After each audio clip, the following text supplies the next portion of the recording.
And I have to if remember to mute when I'm not talking. Oh, and then like recording in Audacity would probably be a good idea. Mm-hmm. You know, run a fucking podcast, Jen. I swear to God, I start every episode with those words. I know how to run a podcast. I start every episode like, I don't know what I'm doing, what's happening. Okay. Can you guys hear my other bird having a freak attack? No. Okay, cool. Is I can kind of like barely hear him outside my headset. But if you guys can, did you just shit on me, boy? I'll fight you. Oh no. That's the thing about birds and guinea pigs. Nope, he They will didn't just poop on me. shit wherever. He just pretended to poop on me. Oh, good. What do you want this? Okay. You can't have it. Where'd it go? Where'd it go? Where'd it go? Okay. To Maya, get the. I just see tail. Maya's the unofficial mascot, I think. Okay. Her sassy tail. How Cat's dare you guarding the throw me door for some aside, reason. mother? You have Well- George? Yep, he is sitting on the. He's guarding the door like nobody else is coming in here. I gotta take you back because your boyfriend's in there freaking out. I can hear it when you speak a little bit. Yeah, I don't want him screaming. I gotta go put his boyfriend back. No worries. Yes. You gotta go Oh. back. I'm sorry. Don't mind me while I'm reordering some of the screens. Oh, yep. Hey, whoops. Fuck. That's not what I want at all. Shitty shit. I like how this episode is when you guys get to like live see our like, well, mostly me just like twiddling my thumbs and Jen doing all the work. I mean, I hear it a lot when I log in and I'm listening fair. for sound, so I don't see it. That's fair. Yeah, when I'm doing this is when I am doing the show notes. Usually only a few days before the show. Hello, lovely. Welcome. Okay. Oh, I can't hear you. I am in love. She Pretty got rid of snake. the bird and brought out a snake. Wait, tell us, is that, wait, hold on. One of my best friend, Eileen, who I reference all the time on this podcast, the one who rode the bull, she has 2 snakes. She has a Western hognose and she has a ball python. Is that a ball python? This is a ball python. His name is Lucifer. Lucifer, I love you so much. He's the morph that he is gorgeous. He So is gorgeous. Mm. You were gonna have, do you have pictures of Lucifer? Because you're gonna have to post them in the chat so I can show my friend Eileen because she will go bananas. Like she loves snakes so much. She I has probably a snake. did. Oh, yeah, I think I do. I have a ton on my Instagram. Ooh, I don't have my phone. You'll have to share later. I'll have to show her. What is her? She rescued her ball python. I can't remember what she named her. Oh, I think it's Zeta. Oh, it worked. Her name used to be Mowgli. I don't know why. Can you guys hear me now? Yes, now I can. Yes. I am a tech wizard. Oh, good. What's up, guys? How you guys doing? Welcome. We're good. Just waiting. Yeah. Jen's doing all the work. I am. I'm doing some background stuff. I worked in a little bit of magic, so that way every time we go live, it sends out a tweet automatically. So that went through. Cool. And I just double checked that my accidental text cutoff is not a thing anymore. Because anal. I am so no sorry. More anal? No more anal. No more anal. Wah. We are here to analyze the romances. Hilarious. Wow. How dare you fix that? I didn't. I know. I didn't fix Oh, that was anything. classic. It was perfectly broken and I left it as is. But now I can actually see that it is. It doesn't show up that way. It just shows up on that one screen that way. Okay. Let's get well, actually, I think we can just start the damn episode. Yeah? Yay. All right. Do we want to play music tonight? Our new intro music? We can do that. Definitely. All right. Freaks. Hmm. Not that one. Where the hell? There we go.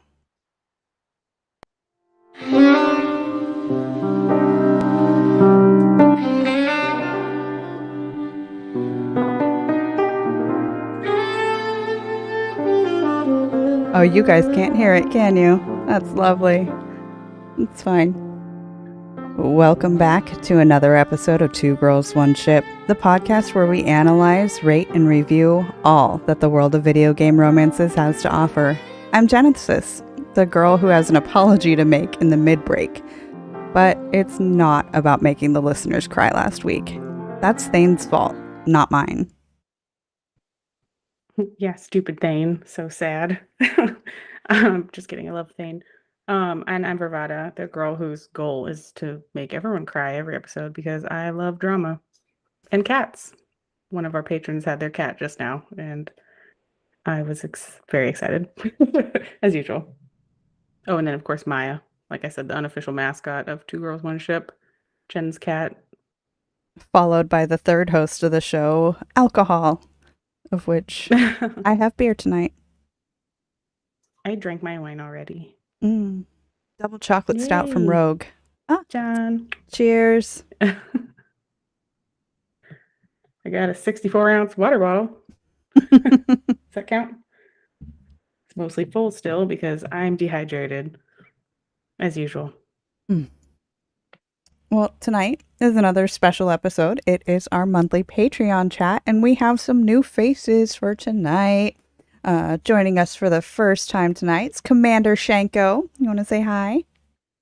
Hi, everyone. Commander Shenko, longtime Mass Effect nerd and first-time patron chatting. And Also, Lucifer. Oh yeah, Lucifer the Snake is also present. And so is the Thane body pillow and a Caden Alenko pillow and an N7 hoodie. Yes. Oh, and the watch. She's totally decked out, you guys. Love it. And Apollo, our number one chatter, is here tonight. Hello, how's it going? Now, you missed an episode a couple weeks ago because you were at a concert. How did that go? I completely forgot to ask you. It went great. Casey Musgraves is always great. I was not sure how it was going to be. She was only going to play her new stuff, but she played one song, and she was like, this one goes out to all you day oneers, and I'm a day oneer, so that was kind of nice. Love that. I'm a day oneer with Lady Gaga. That's like the one artist I followed since she started. George is back. George! I love you, George. V loves every animal she's ever met, including her own demon cat. I love you for it. I'm the only one who loves him. Actually, my kid loves him too. So there you go. I created another person who loves him. And then another new face, Meiji Moose is here. How you doing? Thank you for having me. Long-time listener, first-time caller. Interesting note, Commander Shenko's snake is named Lucifer, and I actually am Lucifer, so that's a nice coincidence there. Is the actual Prince of Darkness is joined for the chat. So Fantastic. Does the other Prince of Darkness eat dead rats? yes. You can watch it do it live on twitch.tv/MeijiMove.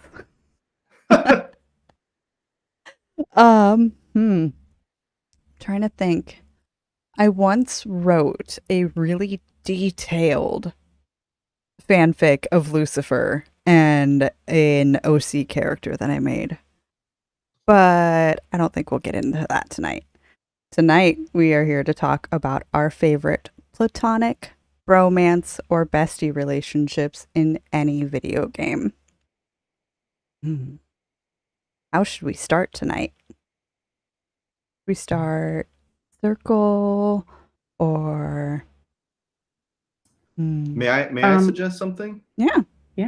I would love to hear Commander Shanko's picks because I love your name so much. I love it so much. The first time that I saw, I think it was maybe on Twitter, I don't know, on YouTube or something, and I was like, "That's a great name."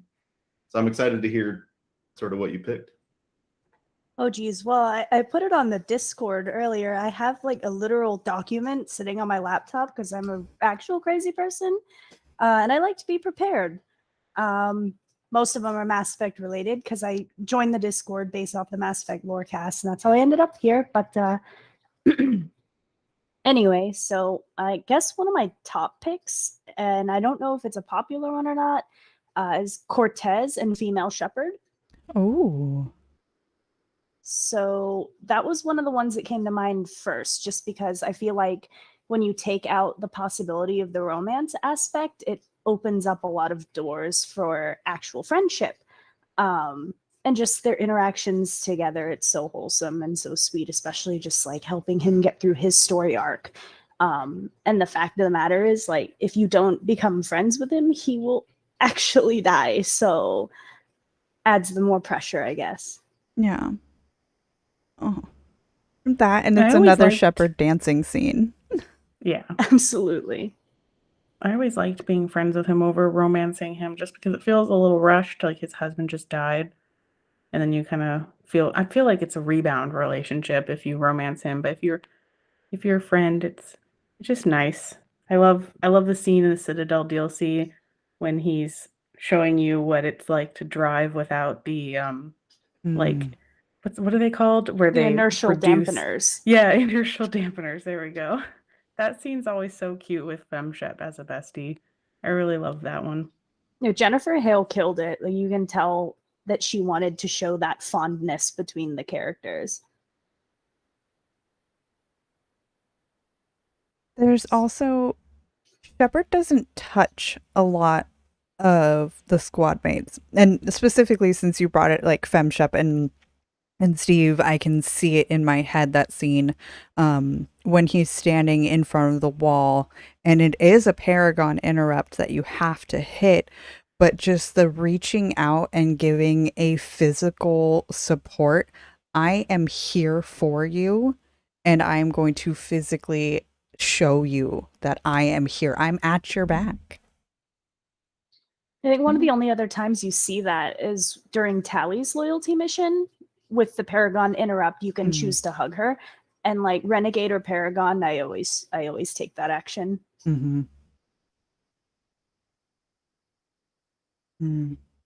Other than like romance interrupts, I can't really think of any other times when Shepard physically interact. Well, I mean, picking up Caden because he's died 3 times doesn't count. Handling the assets. Yes.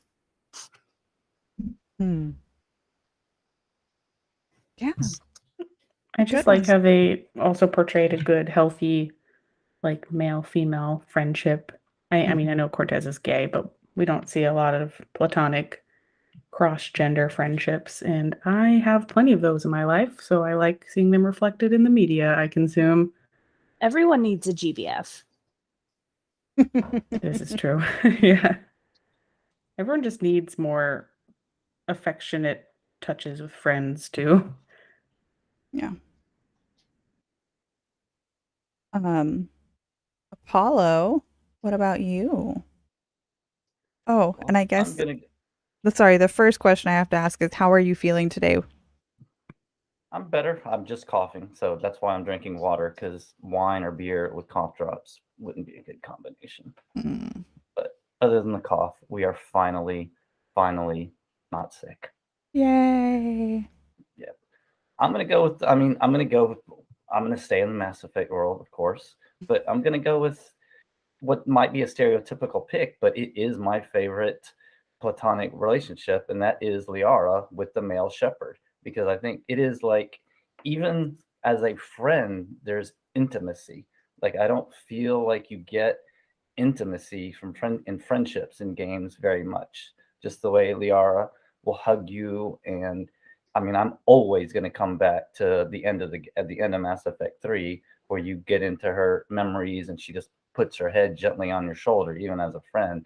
I mean, it's a level of intimacy that I just don't think I've seen in another platonic relationship in a game, and I really, really like it. Like, there's scenes with Liara as a friend where I just want to stay. Like, I don't want the scene to end because it's just like, this is perfect, and I just want to stay in the scene. And like, I'm sad when it ends because I just want to, like, can I just go back? Can I replay it? Because I think it's just so great to me.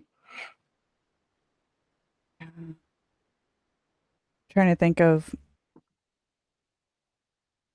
there are, I think I've only done one, maybe two playthroughs where I haven't romanced Liara in the first game.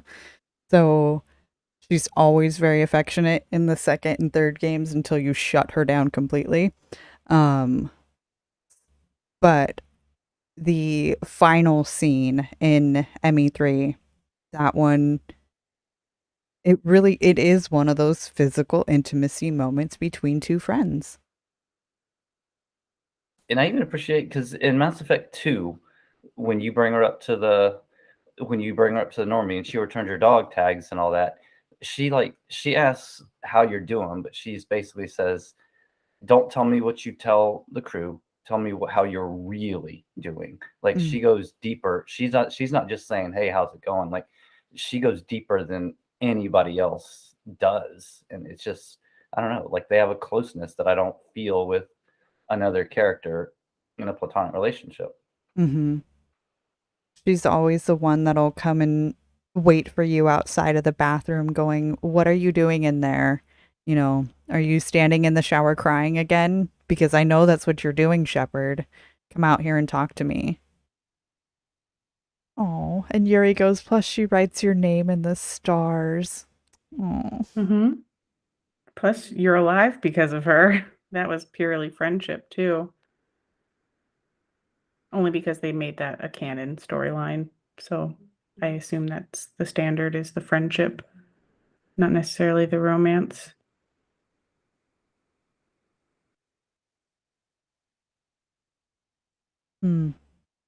Now I'm trying to think of like fun little things Shepard and Liara would do as besties. I think they would be platonic best friends who would just cuddle and watch movies. And you don't get that a lot. Liara would hold your hair back if you were drunk. You wouldn't have to return the favor, though. That is a damn good point. That is a damn good point. Can Asari get drunk? That's a path I don't know how to walk right now. I think doesn't Liara has a couple drinks during the Citadel DLC, right? Or am I wrong about that? I think there's a lore bit where if you're biotic, you don't get a hangover, but I think you can still get drunk. Well, okay. Biotics just have their cake and eat it too, huh? Yeah. What the hell? I highly suggest watching the Citadel Jack romance wake up scene. It's the only time I've been like, bitch, I hate you. She gets completely shit-faced and then wakes up the next morning and it's like, good morning. And Shepard's like, you don't even have a hangover? She's like, nope. Biotics make everything the best.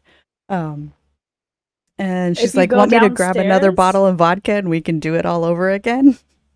If you go downstairs, her and Jacob are just working out while everyone else is still like plastered. Now, is there an achievement in that little part where if you do enough pull-ups or anything, do you get anything, or will it eventually stop you? You just get immense satisfaction. It takes approximately 14 minutes of your life of you hitting Renegade, Paragon, Renegade, Paragon. And every 10 pull-ups, Vega will switch his wording up a little bit. Horrible, horrible camera angles.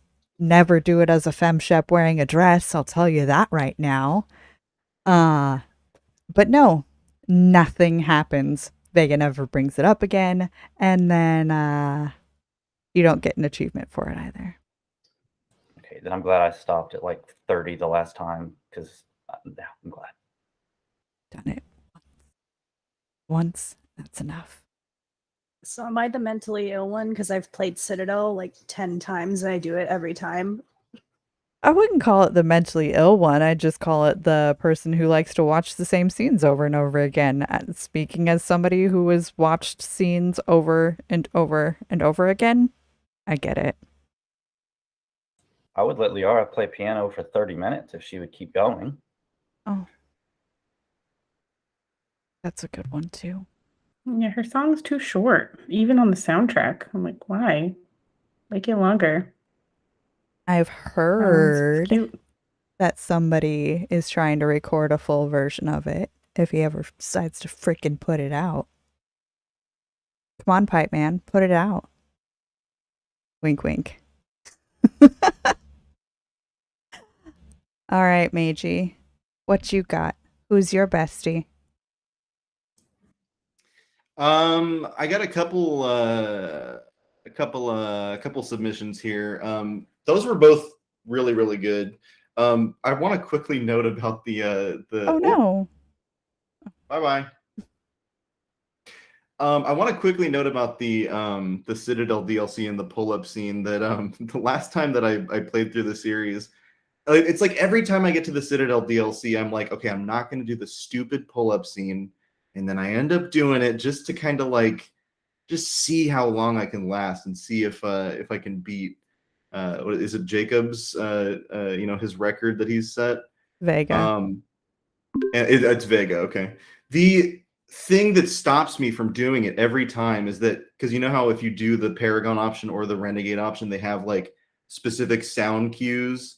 Like you hit the Paragon thing and it's like, and then you hit the Renegade one and it's like they have specific sound cues. And just that sound alone of hitting those specific cues make me be like, okay, I'm done. I'm done. Let's stop the Reaper invasion. Like, let's just get right to it. Anyway, that's just my gripe. I wanted to say that one of my favorite sort of platonic friendships, I guess you could say, no one can forget. I thought that Commander Shenko was going to say this during their specific sort of notation of this, but Steve Cortez and James Vega are the cutest motherfuckers in the. Are we allowed to curse on this? Yes. Abso-fucking-lutely. They're so cute. Mhm. They're just so cute. Their banter. I literally look forward to it anytime you go down to the shuttle bay in Mass Effect 3. I'm just like, I wonder what old Vega and Cortez are chatting about this time as I head down the elevator. I love them so much. I think it's adorable. I don't know if maybe you guys were thinking of specific to player and NPC platonic friendships. I guess this would be NPC and NPC platonic friendship, but man, they're just the besties. I love them so much. Yo Esteban. Every time I'm like, oh, something good about to talk.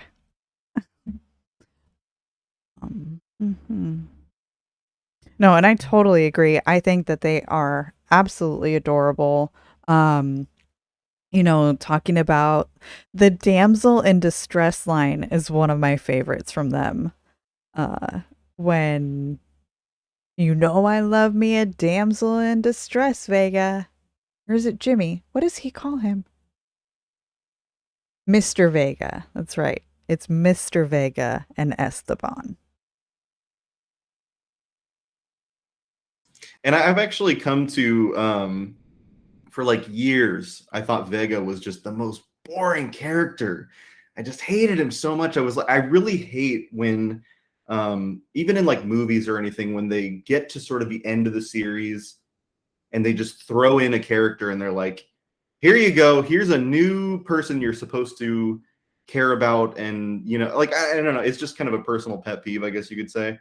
But in recent years, I've come to quite enjoy Vega a lot. I think he's actually a lot deeper of a character than I guess I had originally sort of had the insight for. Mhm.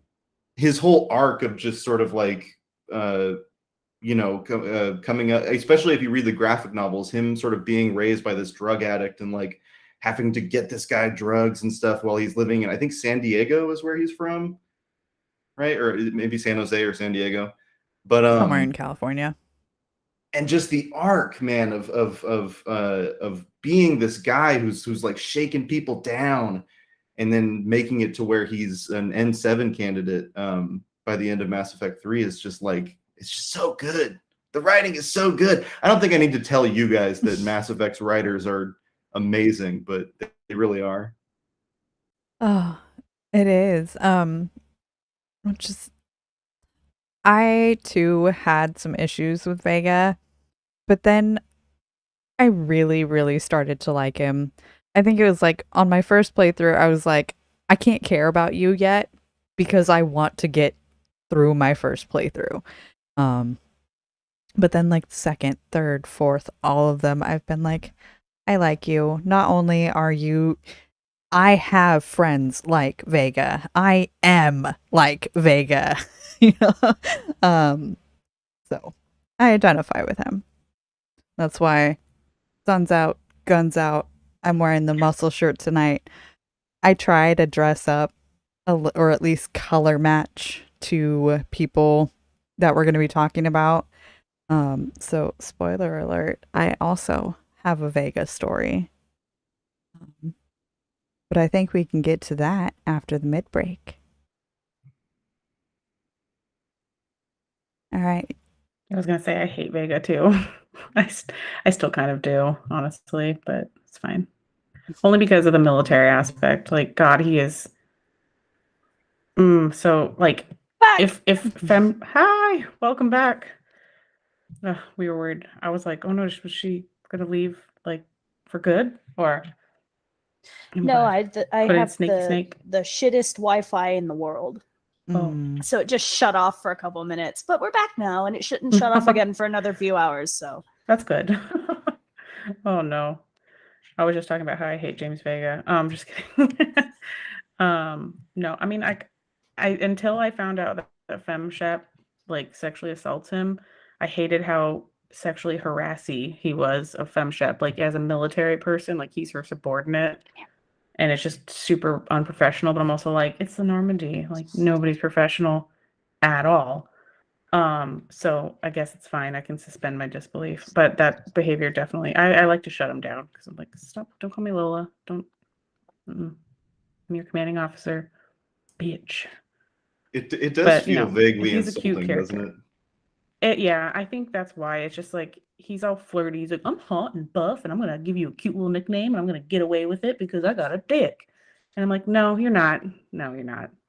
That's how I reacted to it when I first saw it. But I don't think he necessarily means it that way. But I also don't care because I'm his commanding officer. And then you're like, Right. you're Fred from the Scooby-Doo movie. You shut up. I know, Aw. right? Also, Iron Bull. Shut up, Freddie Prince Jr. I'm just kidding. No, You're a we great love voice Freddie actor, and Prinze you should Jr. come on our show. Can I just quickly don't say get this it. has nothing to do with what we're talking about, but I just want to quickly say that, like, I know these episodes are kind of, I guess, for you guys to thank the patrons or whatever, but I really just want to take the time to say thank you to you two for really just like, you guys just put in so much work into these episodes. And I know that just like time is this precious resource and you guys devote it to sort of giving us some excellent content. And I want to specifically say that Vervada, your I guess insight as a former member of the armed services is very, very, I guess, rare, I guess you could say, amongst podcasters of this ilk. So it's cool insight to have for these episodes. Well, thanks. I mean, I was in like the baby military because I was intel in the Navy. There's Baby lots of military. people there's lots of people who be like, you weren't in the military, you sat at a desk all day. Just Like, yeah, toddlers I did. running around. Basically, Rifles. I often would ask myself, how is America the best? What's this happening right now? But just kidding. We're great. Don't listen to me, government. Um, yeah, no, I don't know. I It's All definitely right, a lot of work. We love the Vervada. patrons for that. Is I that where we're want going to mid break now? no. I want you Oh, to take a compliment and not immediately self-deprecate yourself. oh yeah. No, that's my that's my MO. Have you met me? Yeah. I don't take compliments. Oh, but really, thank you. It is a lot of work. Like it's practically a part-time job, um, which is just a passion project, which maybe someday, aside from like right now, we at least break even with the patrons, with you guys. Thank you.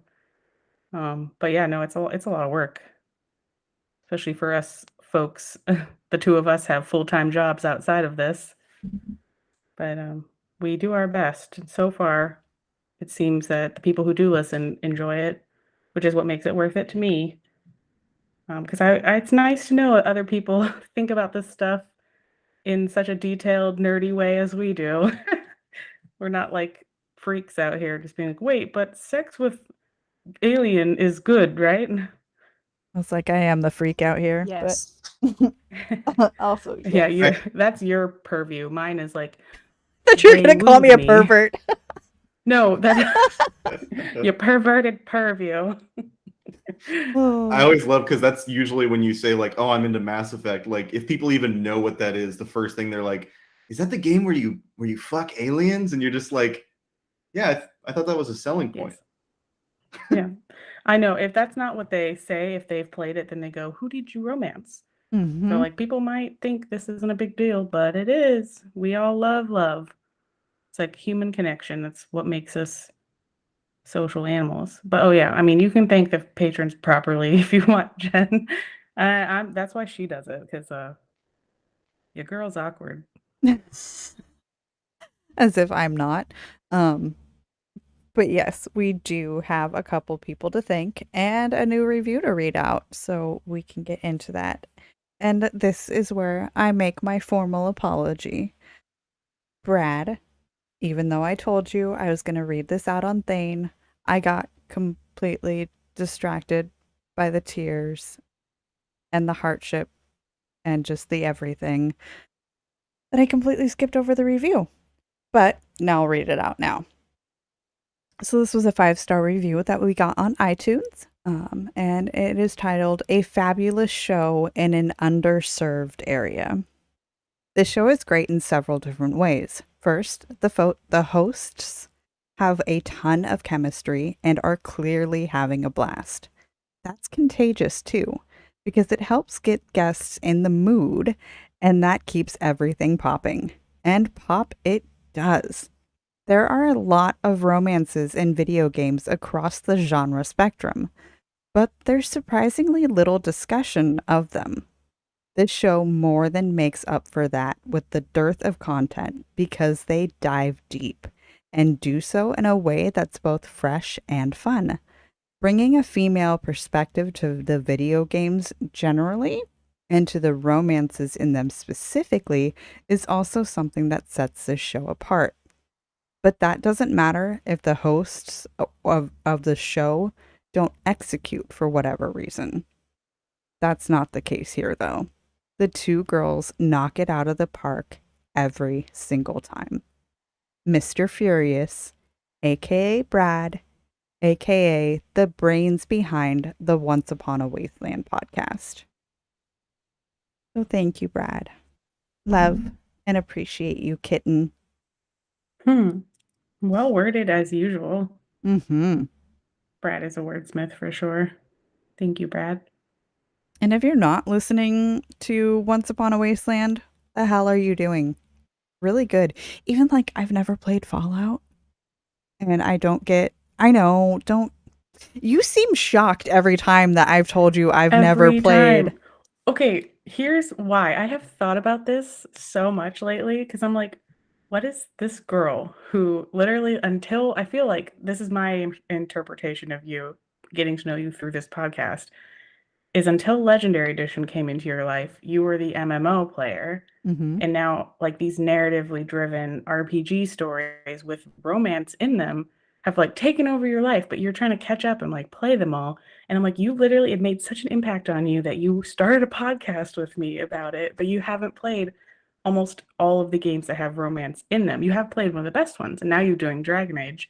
Like BioWare, obviously, we've established they're the foundation, basically, right? And Mm-hmm. so I'm just like always amazed at how like it's how great that game is that it literally drove you to make a podcast about game romances, and you only experienced Garrus at that point when you wanted to do that. So it's beyond, because for me, like all these games I've been playing for years. So obviously when you asked me, I was like, hell yeah, like I will definitely do that with you. But then when I found out you hadn't played any of these other games, I was like, damn, Garrus, look what you've done. You you're just so good that you created a podcast. The original idea from it started because Sam, love you, you know this. He said, when talking about the Turians, was like, oh, and there is a Turian romance option, but I'm not touching that with a 10-foot pole. And I was like, I want to touch that. My pole is nowhere near 10 feet long, and I still want to touch that. And I was like, well, shit, maybe I can do that. Maybe I can write like a little blurb about each of these romances and submit it to the guys so that way it can be a mid-break portion of the show.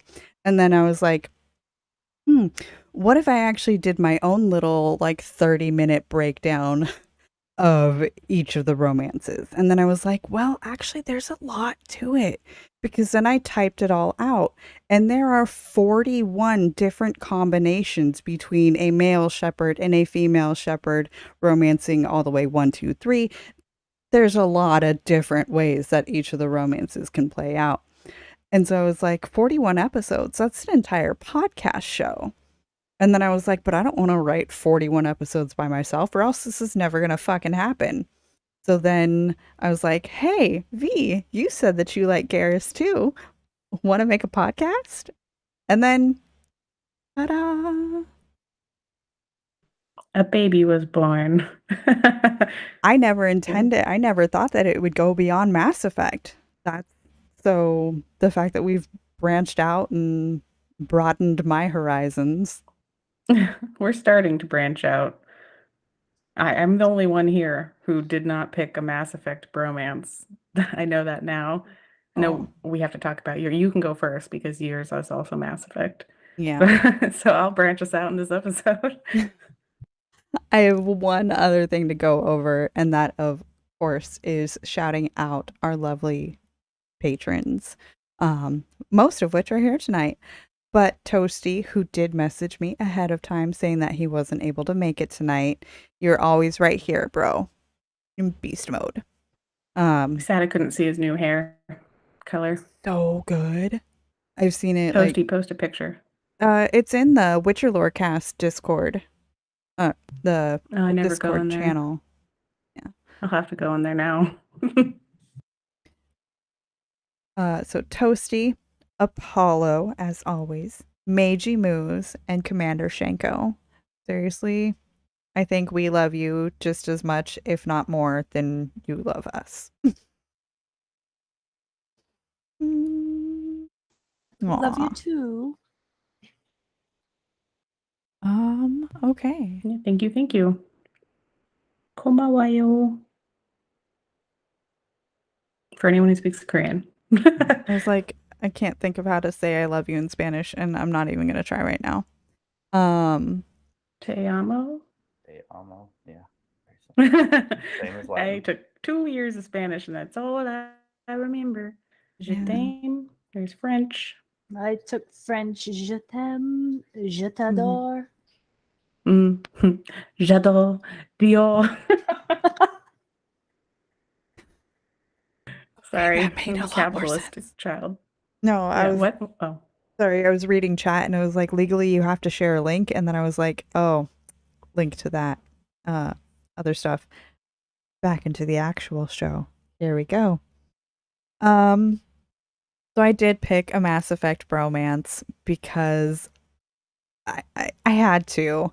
I really was trying to think of like other like buddy cops or things like that I've played through, and I was just like, you know what? No, it it's got to be Garrus Vicarian and James Vega, and because I did a playthrough of Mass Effect 3 a little while ago where I brought the two of them with me everywhere I could.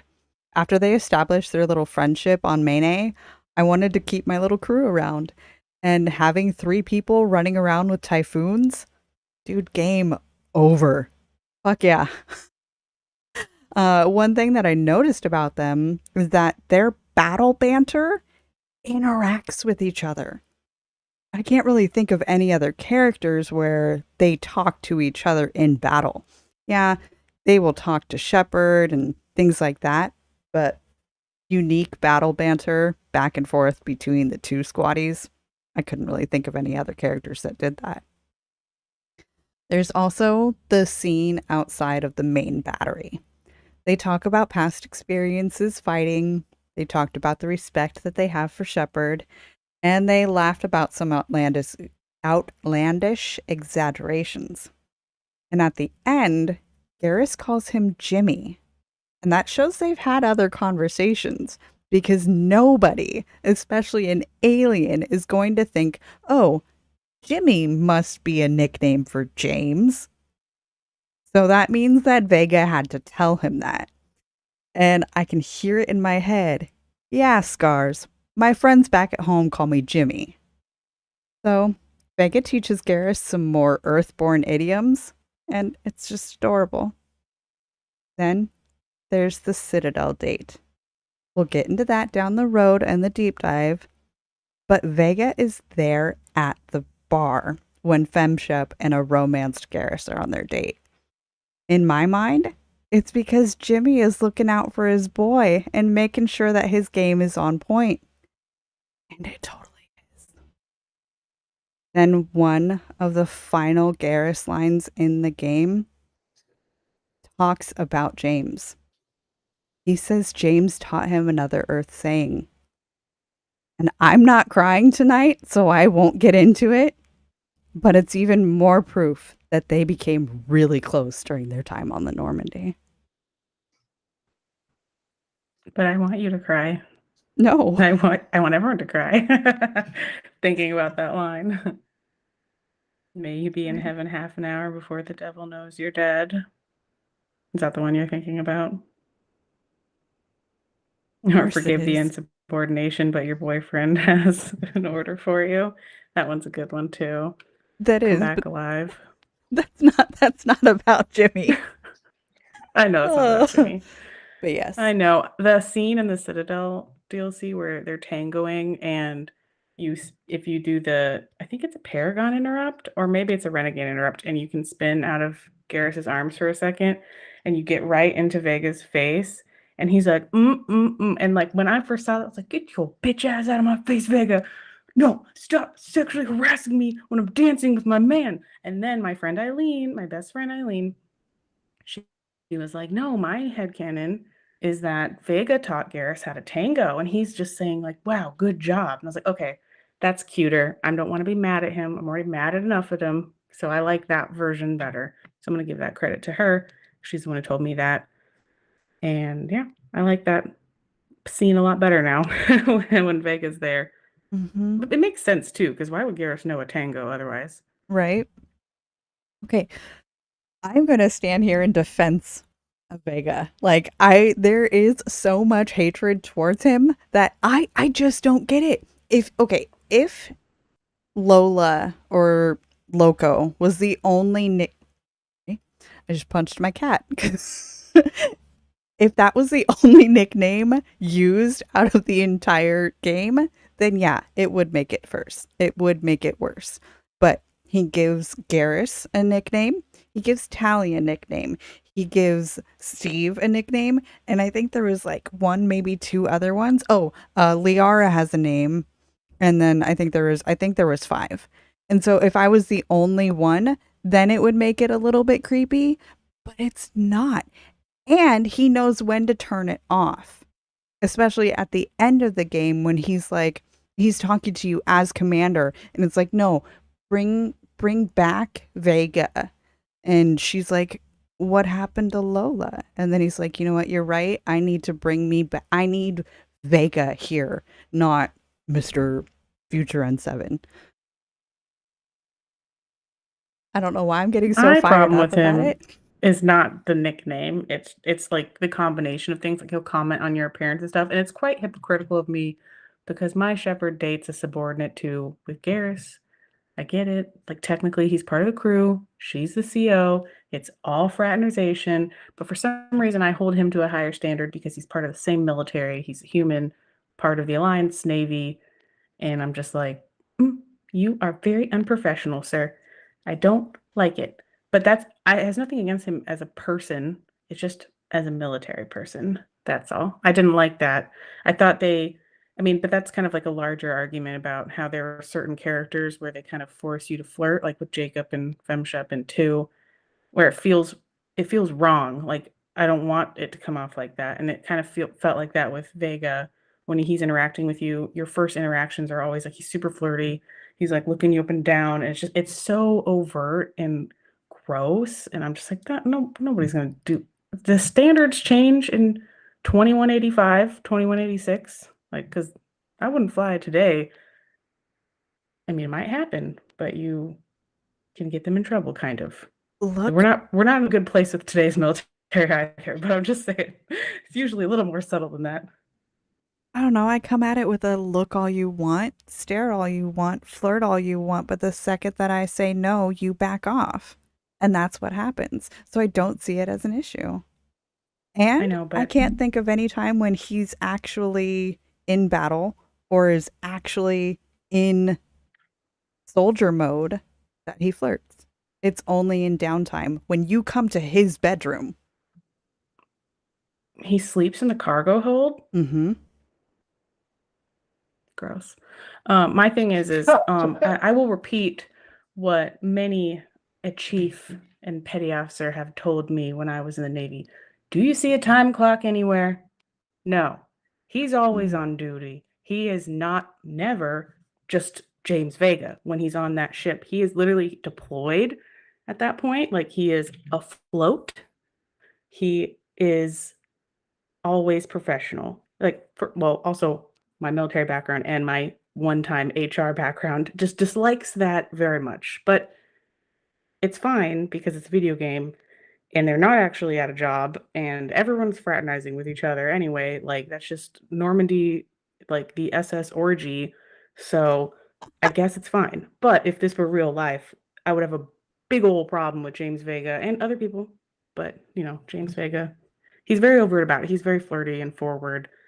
And I will give him credit though, because if you shut him down, he doesn't do it anymore. So there's a good example there of that, of like, no, you made it clear. Okay, I will respect that boundary. They did do that well with him. I have to provide a counterpoint here. I can't hold it in any longer. I agree with just about everything you just said, Vervada. Oh, Just no. about everything, but I have one thing to say. They're both Fuck. Major, your Alliance mic is... personnel, Hold on. but Shepard's a goddamn specter. They can do whatever they want.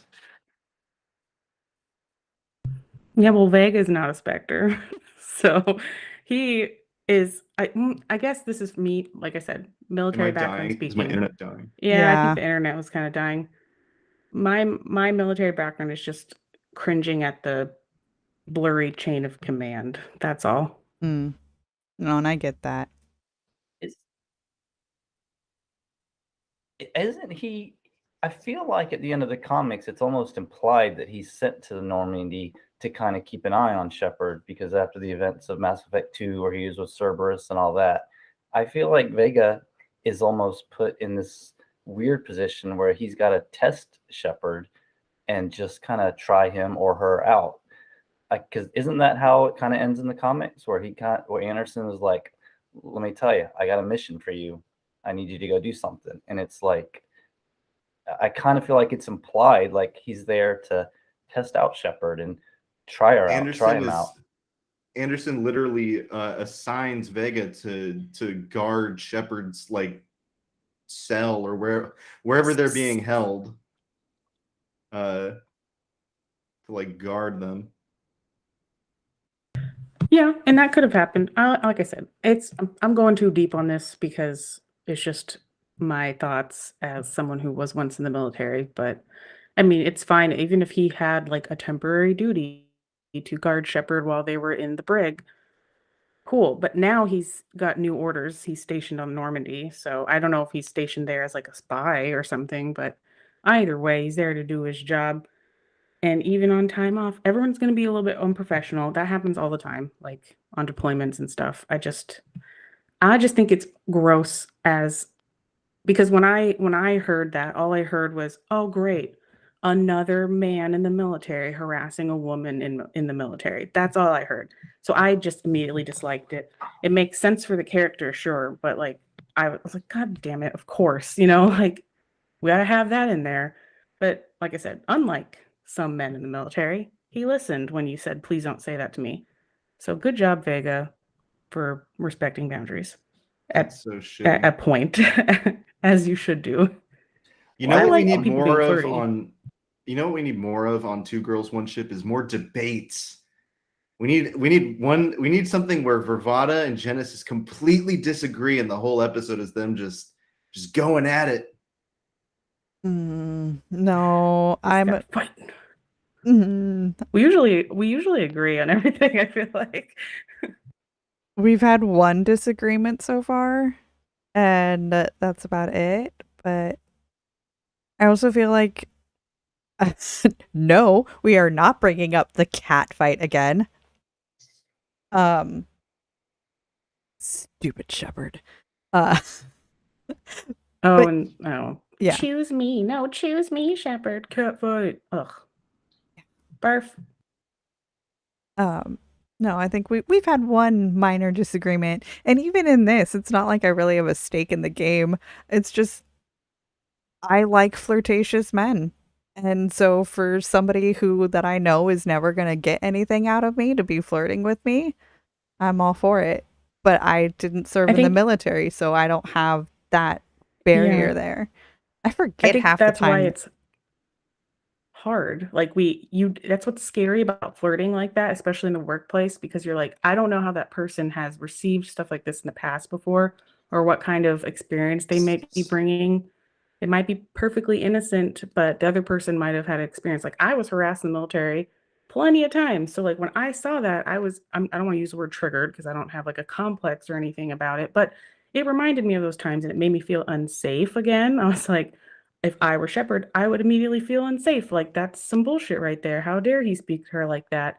But maybe if someone hadn't had those experiences, they would hear it for like the innocent complimentary flirting that it was. And who knows what his intentions were, but that's what's hard about it is that you have no idea what the other person has experienced. So you're not always sure how they're going to receive something. Yeah.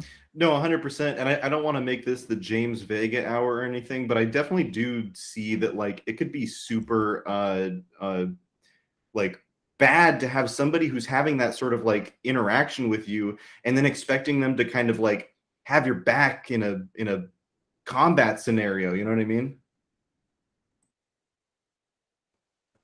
Yeah, but I shut him down with the renegade option.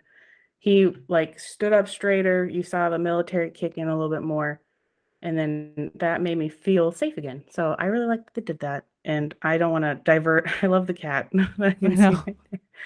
There's always cats She's in our chats. aggressively demanding attention right now, and she's very rarely like this. Yes, just like Maya, Jem's cat, always aggressively demanding attention. It's like I had my cat in my lap, but he's kind of fat, so he went on the floor to hang out with the bun. We need baby Um, cam where it's just like you have the yeah, face cam and then you have the baby cam, which is just yeah. showing the cats. I could I don't probably want to figure like out how Trying to to do use divert. my that. headphones because I wouldn't give him attention, so I had to kick him out. George. Yeah, my bromance is not at all Mass Effect. I'm sorry. You said any game, so I was like, I'm gonna take a think on that one. And I didn't think that long or that hard because I ended up on a game I just recently finished playing. But I thought about it and I was like, what's a bromance? Like what's the definition of a bromance? And it's categorized like a romance, but it's platonic, usually between two men, right? And it's also in the fact that relating to romance, it's a dominating relationship in your life, like your lives are entangled, right? Ideally, you have someone where you have like healthy arguing, like you complement each other's weaknesses, combine strengths. So the obvious choice to me was Nathan Drake and Victor Sullivan from Uncharted. I, which I also like them as a bromance because even though some people think of them as a father-son relationship, and that was true when Nate was younger, but when Nate becomes an adult, they're much more equals and they play off each other really well. And I also really like how their ship transcends generations because I don't think we see that enough. Like Sully is older, he's like in his 50s, and Nate is in his 30s in the most of the Uncharted series. And they like for they complement each other really well. So for Nate's brashness, Sully is level-headed, and for Sully's indecisiveness, Nate is decisive. And they always have each other's back. Like Sully always swoops in to save the day. He's always because he's the pilot, so he's always flying in to pick you up when you're shooting pirates or something. And pretty much every single game, Nate thinks Sully died, and then he just goes on the warpath to avenge him. And then you find out Sully didn't actually die, and he's like, "Oh yeah, Sully's back."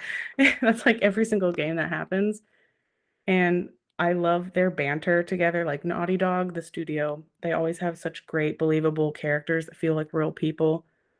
And it's no different with Sully and Nate. So I think I'm not gonna say they're the best bromance because obviously the ones you listed are amazing too. Oh my gosh, there's a dog now. Hello, doggy. Um, yeah, no, I really like their bromance. I thought it was great. If you haven't played Uncharted, everyone play Uncharted. Like, what are you doing? Yeah. So I think I've seen bits and pieces of this. I didn't know who your picks were going to be, or else I would have researched earlier today. Uh, but I like it when you can see a relationship dynamic where there is healthy arguing and there is it's not always things are always going great. Having a relationship where you can have great discussions. You can talk about previous life experiences together. I can learn from you, or you can learn from me because I've been through something. And then healthy debate is good in any kind of relationship. I think that's like an important part of a true friendship too, is like honesty and trust. And when you can argue with someone like that, like Nate and Sully, there's so many times in the games where, Nate's like, let's go after the treasure. And Sully's like, wait, hold on, bro. Like, we might die doing this. And then they have an argument about what's worth the price of getting this treasure or going after this or that. And the fact that they're able to lay things out really plainly like that to each other, that's to me, it's like a good model for a true friendship like that because you should confront your friends. Like if they're doing self-destructive behaviors or something, you should have that safety net of people around you that will do that. And that's why I think bromances are so important to show out of any other platonic relationship because like women, like not to go too binary with things, but in this country, like women typically have a much easier time having platonic relationships with affectionate touches and stuff than men do. And I just think Sully and Nate, great example, even across generations, like I said. It's because I've have friends, like my next door neighbor is elderly. We hang out all the time. I have lots of friends that are not in my generation at all. And I think that's something that should be shown more too. But also just like men should have more models about what it looks like to have a true friend like that. Like they hug, they hold hands, they it's cute. I love it. I know that should happen more often. We need that. We're humans.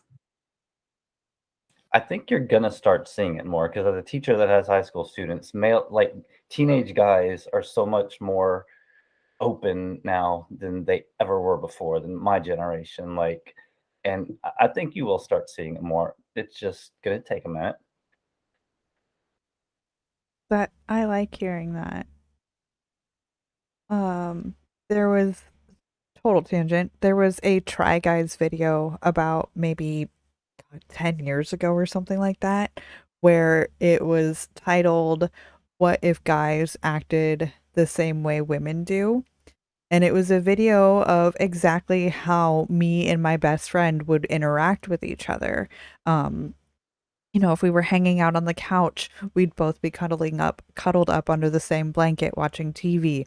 Or we would be trying on clothes together and like throwing this shirt off and, grabbing that pair of pants from over there and being completely fine with, being in different states of undress together. And then, like just falling asleep, kind of just cuddled together. But they did it as men. And the whole thing was the shock value of, two straight men lying in a bed together. Oh, mind blown. And it's just like, no, but why? Like, why can't they be like that? It should be like that. I don't know. They are that way on a Navy submarine, according to my husband. He was Little Spoon a lot. They call that hot racking. It's when someone sleeps in the rack, and then when they get up to do their shift, someone goes in to sleep in the same one, and so it never gets a chance to cool off. So it's a hot rack. Or they sometimes have to share them because it's a submarine. Like, it's always a joke in the Navy that everyone on a sub is gay, but that's not the case. Like, I don't know. I've witnessed a lot of that in the military too. For as many stereotypes as there are for like toxic military masculine bros, there's also like guys who will just hold hands and hug and joke around, and I like that. Yeah. That needs to be more often. Do you guys have bromances? The two bros here? I mean, I don't have a male friend that I do that with, but right now a lot of my friends are female friends because a lot of my male friends have just moved other places. So a lot of my friends are females, or they're my girlfriend's friends who are all females. But but I'm not like it's just a different world. Like 30 years ago, I couldn't have talked about things the way I can now, meaning that I've changed. Like 30 years ago, I couldn't have a conversation about guys and be like, yeah, that's a good looking man. And that's a man crush right there. Like now, I can talk about that. I'll talk about guys as much as I'll talk about like how hot a guy is, as much as I'll talk about how hot a woman is. It doesn't even matter. Like I said, teenage guys like that are much more like that now than they were before, where they're just like, hey, yeah, I'm straight, but that's a beautiful man right there. So in that sense, yes, I do not have a male friend that I'm holding hands with, but I've got male friends that I'll hug, but holding hands, no, I do not currently have a male friend that I'm holding hands with. I don't want to get too scandalous on this show, but I'm going to give a hug right now through the webcam to Apollo. Two men are hugging. Scandalous. Love it. It's like You're the up here try. for me. He's up here for me. I was like, Clutch your where he's at pearls, for me. everyone. No, I have a lot of my guy friendships are where I don't know, maybe it's just because I'm 25, like I'm I guess a little bit younger. We don't really have that kind of barrier between us, I guess you could say. Um, as soon as I see a guy friend of mine, we give each other a hug. As soon as we're about to leave, we give each other a hug. You know what I mean? There's been many times where after a few too many sours, we'll fall asleep in the same bed and whatnot, and then I have sex with all of them. So it's a great time. You made Jen Ow. Did it come out your nose? No. Took a drink. Honey, I know how to swallow. It's fine. I just needed a second. Oh, geez, Rick.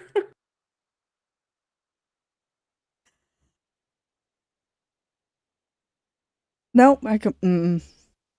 I can follow that up with a ridiculously good tangent story about two of my guy friends, though, and I'll make it quick because I can make this a 20-minute story. I'll make it 1 minute. We Me love and tangents. a friend of mine went to Miami to visit another friend of mine. So we go out one night. We're out, and stuff never closes in Miami at like 4 o'clock in the morning after we've been drinking since like 8. I'm like, I got to go to bed. So I go back to the house and crash. We had like a tiny little house. There was a blow up mattress on the floor, so one of us could sleep in, and the other ones would crash on the couch. I passed out on the couch. I wake up, I don't know, like 2 o'clock in the afternoon. One friend is on the air mattress, fully clothed, glasses on, shoes on, everything.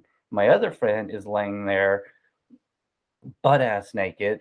I'm like, okay, I'm going back to bed. And I just fell back asleep. But it was I guess the naked friend gone to bed in his bedroom and came out to use the bathroom and tripped over my other friend and was like, and then just passed out. And I was like, yeah, I'm going back to bed. That's amazing. Oh my gosh. I figured that was that. I was like, that's the guy that just sleeps naked normally, and there wasn't anything. He just thought he was in his room. I'm that guy. Commander Shenko went to the garage. They're about to drive away from this conversation.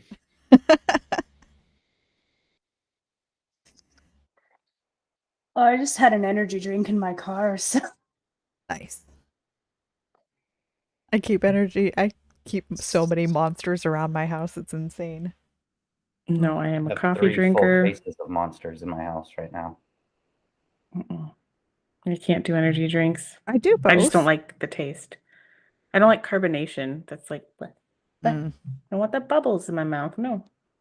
Okay, when I say monsters, I mean I either have the rehab tea ones or the pipeline punch ones. I won't drink any other monsters. Those are the only two I drink.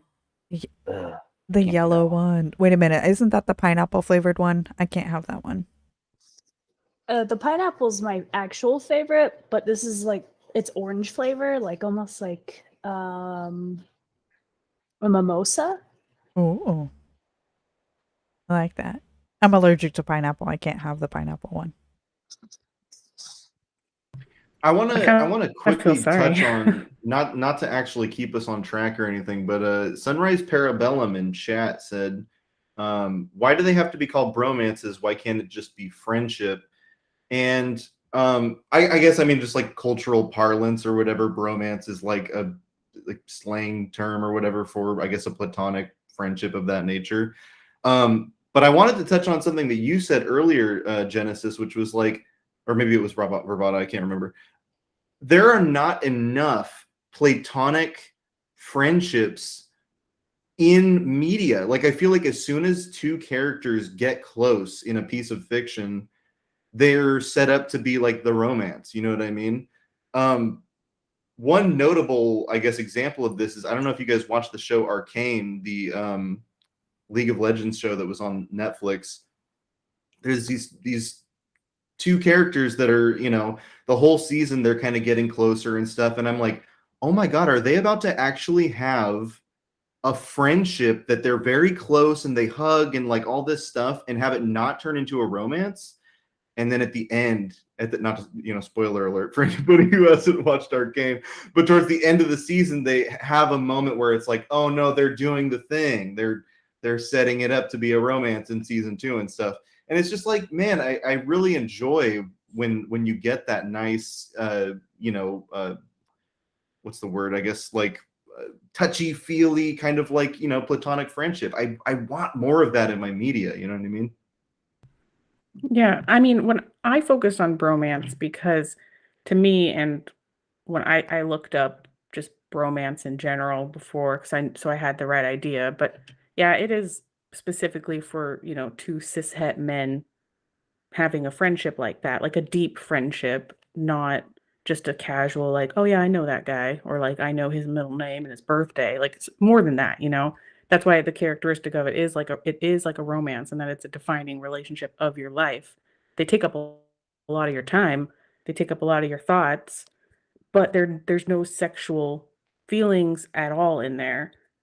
And that's I like I think for me, the reason I focus on bromance because the topic wasn't just bromance, it was any platonic relationship. But I focus on that just because there's not many. I looked at a few lists of bromances in games. Garrison Shepard and Nate and Sully were like, and Dom and what's his name from Gears of War. Those are the three Phoenix. that appeared on every list. Like, Mhm. because that's all there is really in the games, and it's specifically male Shep and Garrus, right? If he doesn't die, you better have a loyal Garrus, I guess. But so it doesn't have to be a bromance. Like we need more platonic friendships, period. I would like to see more platonic friendships between like anybody who could theoretically be sexually attracted to one another but aren't. Like straight women and straight men, for instance. I hate that trope of like, oh no, you can't be friends with a boy because they just want to have sex with you, or vice It's the versa. stupidest thing that has Yeah. become like this cultural trend, especially in media, of like, if there's a straight man on screen and a straight woman at the same time, they better fucking, bang. you know Yeah, what I like mean? exactly. It's I hate that. ridiculous. Most of like, I mean, I guess it's probably from also my military background, just because the military is mostly men, but I have plenty of platonic male friends from the military, Mhm. and it's everyone. I'm pretty sure everyone has at least one platonic friendship of the opposite gender or sex or a different orientation, gender identity from you that, theoretically you could date. You are attracted to that person theoretically, but you're not. Like you're just friends with them. And it just bums me out. It's the same thing with like anybody LGBTQIA. They're like, oh well, you're both lesbians, so obviously you must love each other, right? No, no, no, no. That's not how it works. Are you attracted to every man you see? If that's your flavor, that's not how it works for anybody. In Like that we way, not just only does it feel outdated, it just feels hugely unrealistic. You know what I mhm. mean? Like, there's this guy in this movie and he's got no women friends. What? Yeah, Like, what the hell? yeah. Like there's so many people in the world, like you just even at work, like you can't have a job or go to school without being forced in some school project, or the team you're on at work to have someone that you kind of get to know as a friend, right? And then they end up going, "Oh, that's your work wife or that's your work husband." Like that's so stupid. Like can't Mm. we just be friends? Unless you're polyamorous or in, a poly relationship, you probably, if you're with anybody, you're just with one person, and the rest of the people in your life are just your friends, right? Why can't we Mhm. reflect that with our video games and our TV shows and our books and all that? Some of my best friends, some of my closest friendship relationships have been platonic with females in my life. Like my biggest heartbreak in high school wasn't a girlfriend. It was when like my best friend who was a girl moved away. Like that was my biggest heartbreak. And then like throughout my early 20s, my best friend was a female. Like we would sleep in the same bed, watch TV, cuddle, stuff like that. And it neither one of us ever wanted anything sexual from it. And that was not like that was really, really nice because it kind of goes back to where I talked about Liara. And I think that's why she's my favorite, is that there's an intimacy there that a platonic intimacy isn't something you get with a lot of people. And I like that. Like it was really, really nice having female platonic friends like that.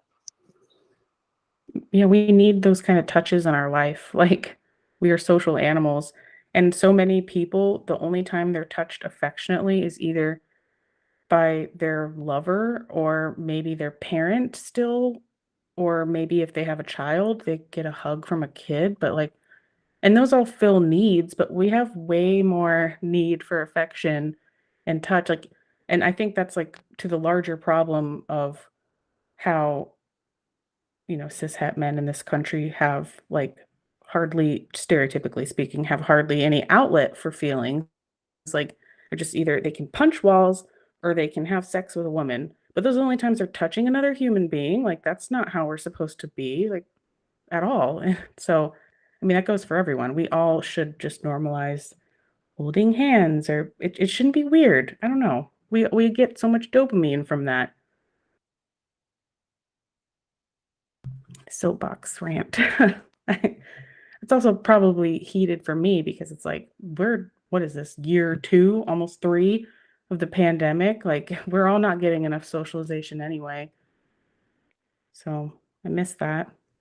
This is such a dumb brain take or thought, but I've always just been like, in a lot of situations like this, I'm always just like, man, we live in 2022. We live in what ostensibly, like, you know, to the 90s was like the future.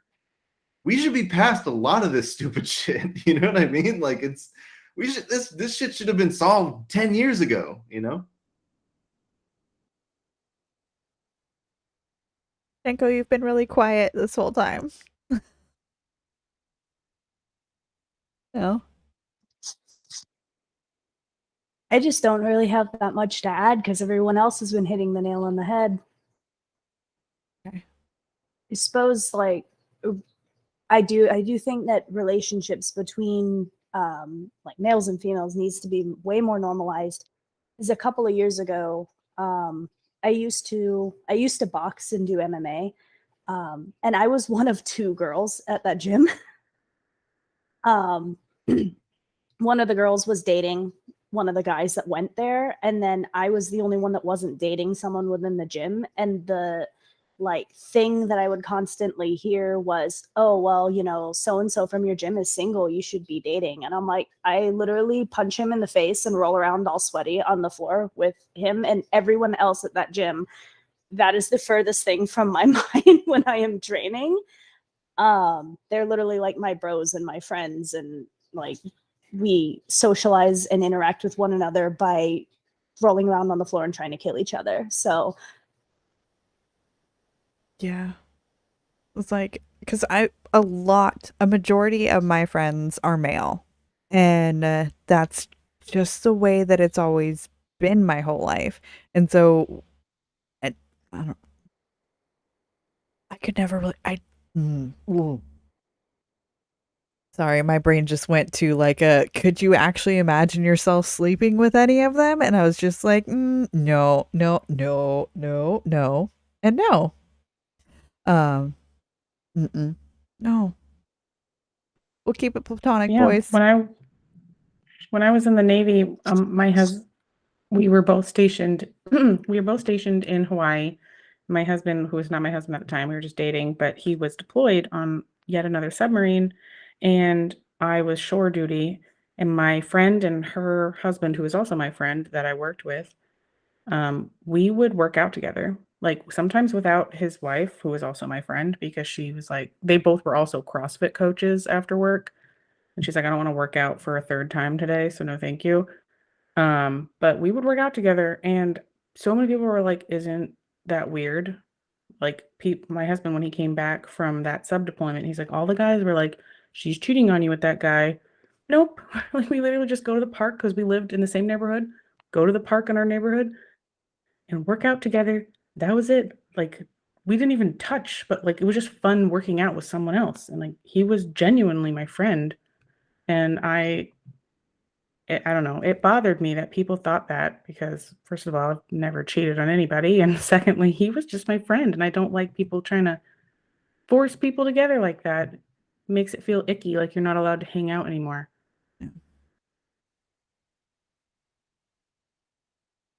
I went to a strip club the other night and didn't sleep with anybody. Let's go. Let's Yay. go. I've Now never that's been been to a a strip minute. club. COVID kind of knocked those out. Yeah. Good luck getting the glitter out of your clothes. No. I can I tangent for haven't a been whole anywhere that minute has on that. glitter in years, and we still find glitter, and we don't know where the hell it's coming from. Like it has been years since either me or my girlfriend has been around glitter, but there will still be glitter in my hair or hair. It's like, where does this crap come from? I don't know. I don't have glitter in my house at all. And the other day I found glitter on my kid's face. I'm like, what the heck? We don't go anywhere. We don't have anything with glitter. Where did you find that? It's just, It's I an think it just infectious teleports into disease. just teleports into our plane of existence. This is completely unrelated to anything that we've talked about, but to Jen and Vervada, do either of you have any plans to or have you played Detroit Become Human? It is on my list. So I'm not going to claim that I played it, but I watched Markiplier play it, the entire thing. Markiplier did a Because playthrough of Detroit Become Human. Or was it? No. I'm sorry. It was Jacksepticeye. Because I remember him saying, Okay. Connor, my baby boy, all the time. And I actually named my gecko Connor because of that game. Amazing. I didn't have a PlayStation at the time. I've been meaning to get it, but then I've been playing everything else on my PlayStation. So Well, yeah, I no, wait. I have seen the whole game though, and that game is amazing. I wait for the North episode with bated breath. If that's on the docket anywhere. I mean, we haven't completely planned out 2023 yet, so it's probably not going to be till then. But yeah, I have plans for that game. We have plans. I obviously want to do Uncharted, Assassin's Creed. We want to do Fallout 4. Their bromances are not super fleshed out, but they do have them, so I want to talk about that. what? Okay, what was Obviously, it? more Dragon Detroit. Age. Yeah, Detroit Become Human. Isn't I Detroit one of the loved. free games that comes with the PS5? I don't think it's know. in the Mine came with PS5. Call of Duty Vanguard, and I sold that because I don't care. I played so many I Call of think Duties. in the library, like when you get your PS5 Oh, in the PS5 library, like it comes with some games like that are just automatically free. They're always in your library. I think Detroit is one of those. I'm gonna have to look at that. Maybe I just started Uncharted over again, but if that's the case, I'm gonna play Detroit Become Human. I loved that was another bromance I considered actually, depending on how you play the game. With Connor and Hank, like they're, oh my God, I would watch a show about them doing crimes and or solving crime. Like their bromance, if you're nice and like try to, deviant more, as Connor.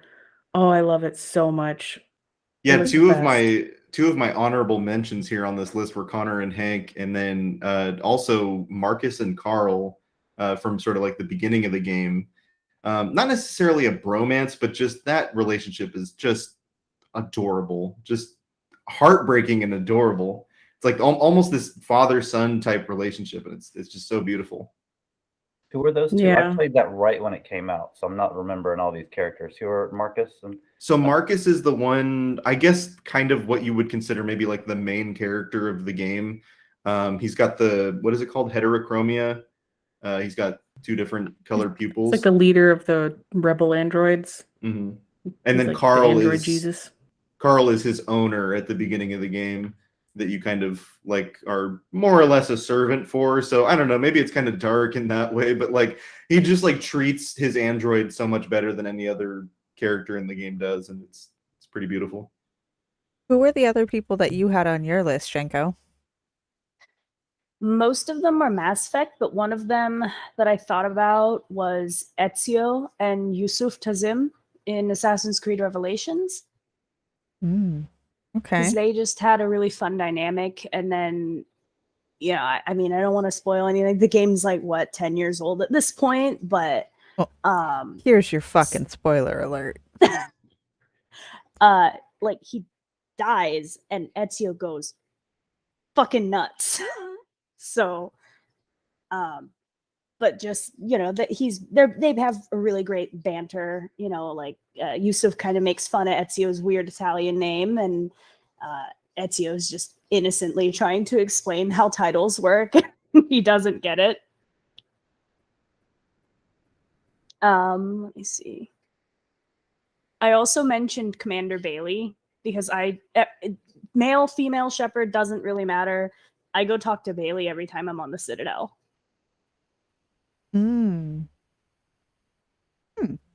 Okay. I always liked his voice. I feel like he has like a very Canadian accent. His voice is so dad. That, and he's got a great voice. He was one of the officers in the Battlestar Galactica remake that came like. So, and you probably went. Yeah. Oh yeah. No. As soon as I heard the voice, I knew the voice, and then I was like, "But wait, Trisha Heffler's in here too." So that's two Battlestar Galactica people interacting again. Oh, that was interesting. But I think there was one other romance that we needed to mention really quick, or else I might get stabbed. Meiji, can you tell me who's behind your head? Oh yeah. So behind my head, of course, we have to the right, we've got Tally and Shepherd, signed by Mark Meir and Ash Soroka. But in the middle here, we've got a little fella known as Kim Kitsuragi, which in the game Disco Elysium is just the absolute best boy, but then also a potential, or excuse me, a potential romanceable character. If you haven't played Disco Elysium, and I know there's some of you out there that haven't, you gotta play it. It's one of the best games of all time. Yeah. I told you, I Meiji. have that Threesome Hell poster. Mhm. Did you go to We the went to it. theater? We went to it on the opening night so we could get the poster. Let's go, dude. I It was loved it. I loved it was I thought it was okay, but it was I okay. Nothing's gonna be the first one, but I noticed that poster. I was like, that poster is hanging on my refrigerator right now.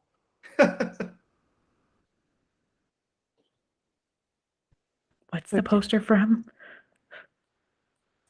it's House of a Thousand Corpses, the third movie. I don't know if it's a House of a Thousand Corpses. It's a Rob Zombie movie. Chris Hardwick is in it. Rainn Oh. Wilson is in it.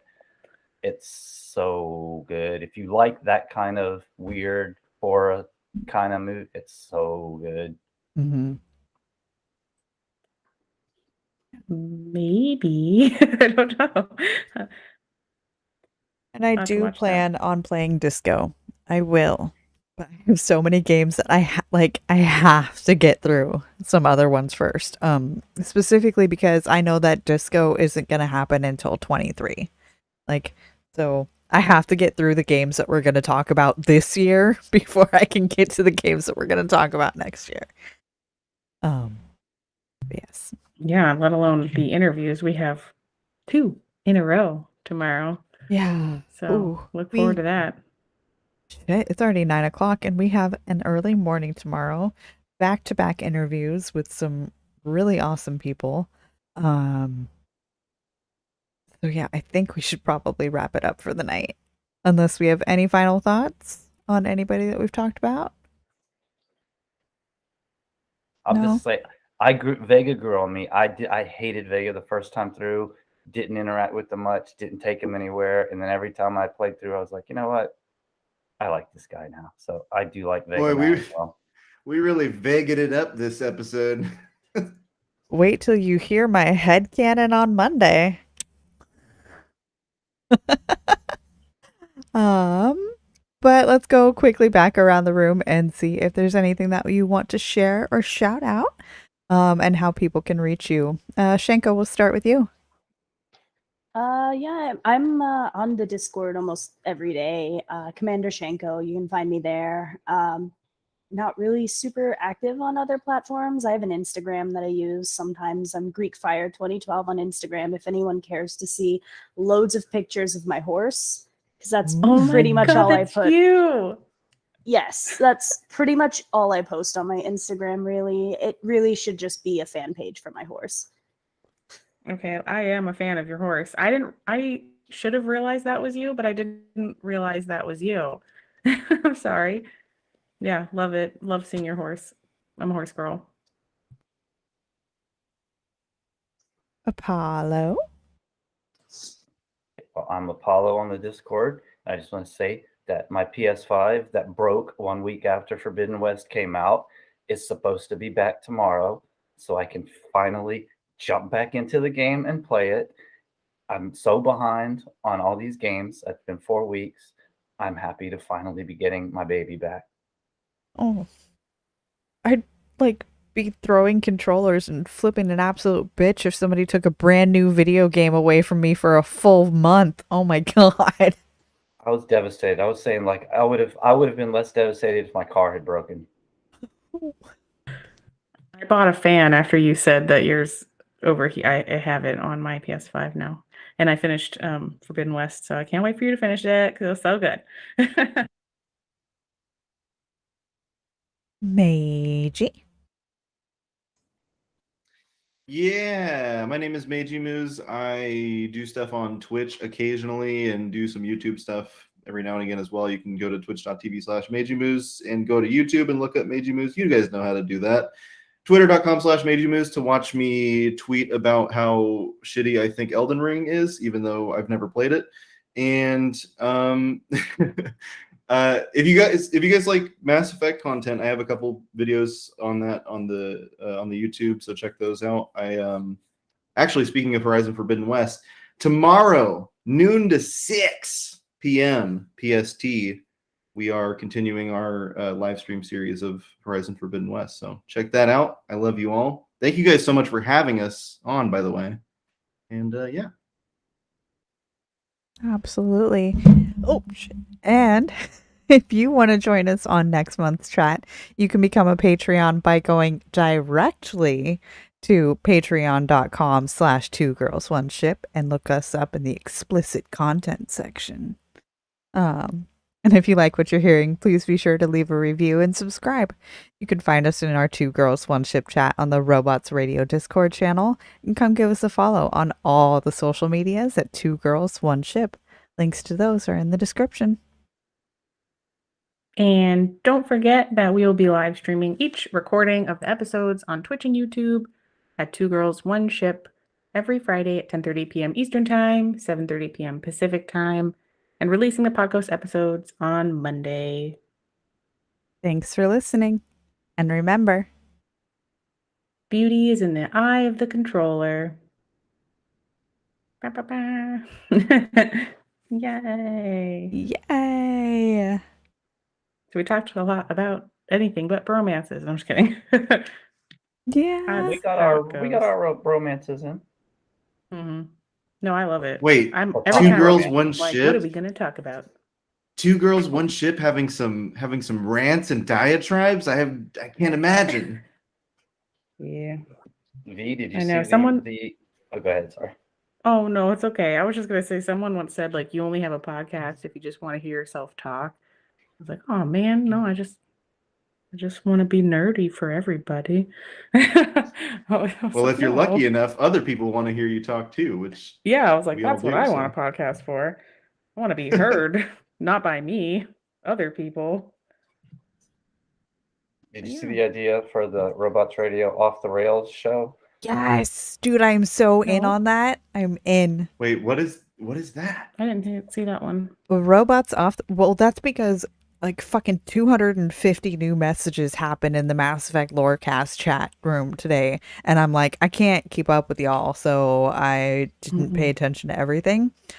But Tom came in and was like, or was it you, Apollo, that suggested it? It was. Yeah. It was my idea. Good. We need to credit you because they stole my husband's Battle Turtles idea and put it on some merch. Oh, no.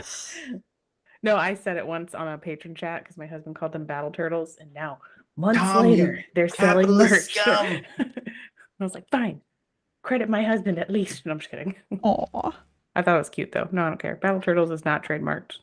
It came about because being where we were on a cruise, so I didn't have internet for a week, and I didn't realize how many freaking podcasts I listened to. But I'm so behind, and I just listened to their one where Tom flexed on N7 his knowledge of scurvy, and I just made a comment in there, and he said something about how keeping it on track and not getting on tangents. And he mentioned something about he used to do something where it was like anything goes. And I was like, off the rails, do it. This is the 2 girls dream show right here.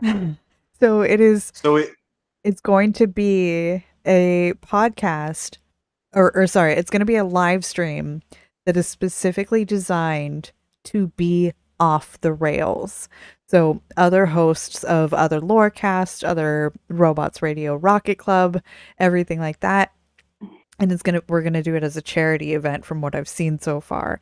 Like, you donate, that is amazing. throw in $5 and we have to talk about this thing. Throw in $10 and now the stream is gonna last even longer. Throw in X and then Y will happen. Can But like different hosts tap in and out? Because I can't commit to the whole time, but I want to go for a little bit.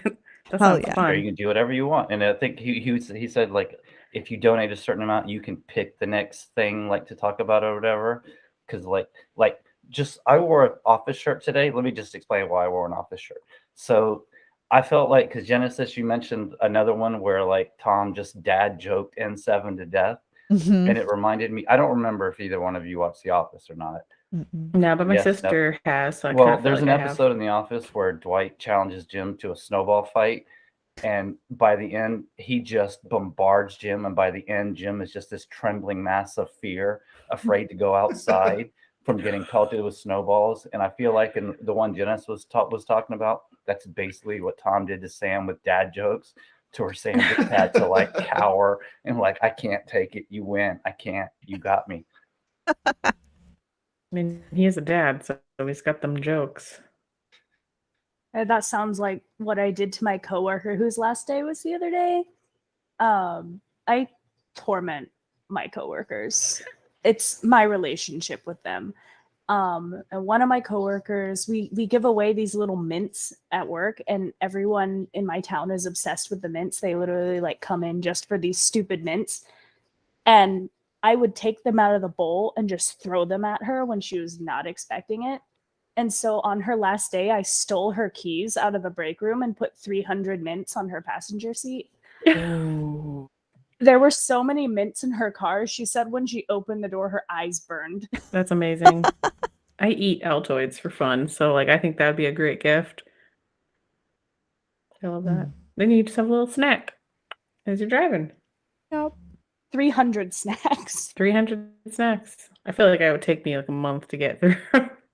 I love mints. Mints last like 20 seconds. Yeah. I'm gonna be the top donator during the Off the Rails podcast, and I'm just gonna donate every time and just say everyone has to do Cockney accents for the next 5 minutes. Oi, I don't know if I can handle that. Okay. Is that a Cockney accent? No, not at all. There are very Talk few about that- whatever you Sounded kinda want, as long southern. as it's in a Italian accent. I can't do it. Mm-mm. I can't do accents. I wish I could. I can do a southern accent, and I don't know why, because until now, I've never lived in the South. And also, people think I'm from Wisconsin, but I've never been there. I'm from Los Angeles. Why do But I people don't think have you're that from accent. Wisconsin? All right. Pick any character that we've covered so far. First one that comes to your mind. Anybody? Thane. Thane? Okay. Are you gonna try and do his voice? No, No. leave. I can't do Thane. I get secondhand cringe real bad. If you don't do it good, I'm gonna be cringing. I'm not doing Thane. I Embrace can't the do Okay, it. good. cringe. I got really scared. No. Okay. All right. I'm still scared. So, this is what I do for every prep. Part of my whole preparing for an episode is that I Morden the shit out of every episode.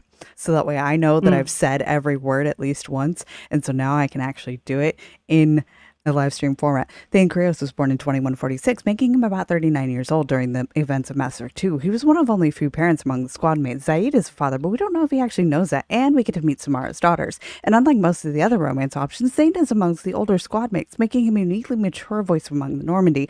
Thane is an assassin, rumored to be among the best in the galaxy, and he has been training as an assassin since he was 6 years old. He's a Drell, a race of reptilian humanoid aliens whose arid homeworld was lost, and now they are forced to share the human and aquatic homeworld of the Hanar, aka the big stupid jellyfishes. Insert the audio. This is reminiscent to Shepard blocking Garrus from shooting Sidonis in his loyalty mission. Nothing quite like looking at your lover through the lens of scope of a sniper Did you bring rifle. it up?